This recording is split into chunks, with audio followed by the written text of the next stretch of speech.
55 विषय मानवीय करुणा की दिव्य चमक की पुनरावृत्ति करेंगे।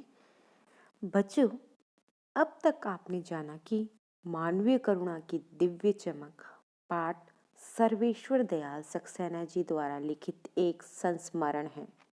संस्मरण स्मृति अथवा याददाश्त पर आधारित लेखन होता है, जिसमें लेखक अपनी स्मृतियों यानी यादों के आधार पर किसी व्यक्ति अथवा घटना का वर्णन करता है और इसके माध्यम से वह व्यक्ति या घटना हमारे सामने चित्र की भांति साकार हो जाता है।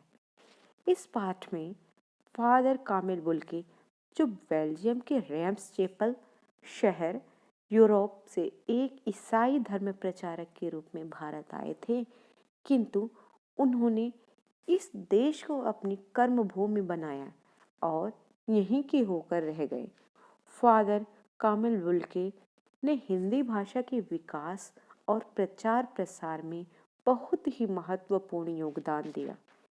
हिंदी भाषा को समृद्ध करने में इनके द्वारा लिखे गए शब्दकोश का महत्वपूर्ण योगदान रहा। इस पाठ में लेखक ने उन्हीं फादर कामिल बुल्के के स्वभाव और व्यवहार का वर्णन करते हुए उन्हें मानवीय करुणा की दिव्य चमक कहा है। लेखक ने उनके निधन पर उन्हें श्रद्धांजलि देते हुए उनके भारत और हिंदी भाषा के प्रति लगाव के साथ ही साथ उनके व्यक्तित्व की सराहना की है। तो बच्चों, अभी प्रश्न देखते हैं। प्रश्न के उत्तर देखेंगे। फिर प्रश्न 1, संस्मरण किसे कहते हैं? तो संस्मरण का उत्तर आपको इसी गद्यांश में मिल जाएगा कि किसे कहते हैं। संस्मरण स्मृति अथवा याददाश्त पर आधारित लेख होता है, जिसमें लेखक अपनी स्मृतियों यादों के आधार पर किसी व्यक्ति अथवा घटना का वर्णन करता है और इसके माध्यम से वह व्यक्ति घटना हमारे सामने चित्र की भांति साकार हो जाता है। तो इसका उत्तर ये है। फिर अगला प्रश्न है, फादर कामिल बुल्के के भारत आने का उद्देश्य क्या था? उद्देश्य था ईसाई धर्म का प्रचार प्रसार। देखेंगे हम, यहाँ पर लिखा हुआ है कि ईसाई धर्म का प्रचार प्रसार। ठीक है, ईसाई धर्म के प्रचारक के रूप में भारत आए थे, यानी कि ईसाई धर्म के प्रचार प्रसार के लिए वो भारत आए थे। और यहाँ आकर उन्होंने क्या किया? यहाँ आकर उन्होंने क्या क्या किया? यहाँ आकर सबसे पहले उन्होंने भारत को ही अपनी कर्म भूमि बना लिया। ठीक है बच्चों, तो भारत को ही अपनी कर्म भूमि बनाया और यहीं के होकर रह गए। और इन्होंने हिंदी के प्रचार प्रसार के लिए भी बहुत ही महत्वपूर्ण योगदान दिए। तो ये इनके योगदानों में से कुछ एक योगदान है। फादर कामिल बुल्के द्वारा हिंदी भाषा के विकास और प्रचार प्रसार के लिए दिए गए योगदानों को लिखिए। तो इसी गद्यांश में इसका आंसर भी है। ये देखो, यहाँ पर लिखा हुआ है, हिंदी भाषा को समृद्ध करने के लिए इनके द्वारा लिखे गए शब्दकोश का महत्वपूर्ण योगदान रहा है।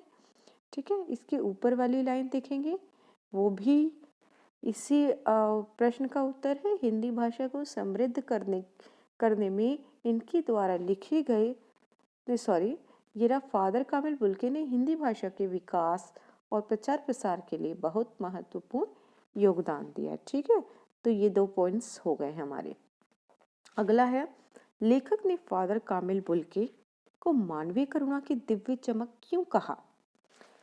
तो इसका उत्तर हम लिख सकते हैं, लेखक ने फादर कामिल बुल्के को मानवीय करुणा की दिव्य चमक इसलिए कहा क्योंकि वो बहुत ही नेक दिल इंसान थे। ठीक है, तो वो हमेशा दूसरों के दुखों में शामिल होते थे और उनके द्वारा निकले गए सांत्वना के जो शब्द थे वो लोगों का दुख हर लेते थे। वो अपने परिचितों को कभी नहीं भूलते थे। उनके मन में हमेशा दूसरों के लिए प्रेम, अपनत्व और ममता की भावना भरी रहती थी। ठीक है, क्रोध लोभ जैसे अवगुण उनके अंदर थे ही नहीं। इन अवगुणों ने उन्हें छुआ ही नहीं था। ठीक है बच्चों, तो इस कारणों से लेखक ने उन्हें मानवीय करुणा की दिव्य चमक कहा है। आप जीवन में जिस व्यक्ति से सर्वाधिक प्रभावित हुए अथवा जिनको अपना आदर्श मानते हैं, उनके बारे में आप अपने विचार लिखिए। तो सभी के जीवन में ऐसा कोई न कोई इंसान, कोई न कोई व्यक्ति ज़रूर होता है जिनसे वो प्रभावित होता है और उनको अपना आदर्श बनाना चाहता है या फिर बना रखा होता है, बनाया हुआ होता है। तो सभी के जीवन में होते हैं। मेरे जीवन में मेरे फादर यानी मेरे पिता हैं, जिनसे मैं सर्वाधिक प्रभावित होती हूँ, क्योंकि वो हमेशा अपने से पहले वो हम लोगों के या परिवार के विषय में सोचते थे। हमारे परिवार का लालन पोषण की जिम्मेदारी उनकी थी और उन्होंने अपनी ज़रूरतों को पूरा करने से पहले या अपनी ज़रूरतों को पीछे रखकर हमारी ज़रूरतों को उन्होंने हमेशा पूरा किया और हमें हमेशा मतलब हमें खुश रखने की और सब कुछ देने की कोशिश की। ठीक है बच्चों, तो आशा करती हूँ ये वर्कशीट आपको समझ में आई होगी और आप इनके प्रश्नों के उत्तर अब आसानी से लिख सकेंगे। ठीक है बच्चों, ओके, धन्यवाद।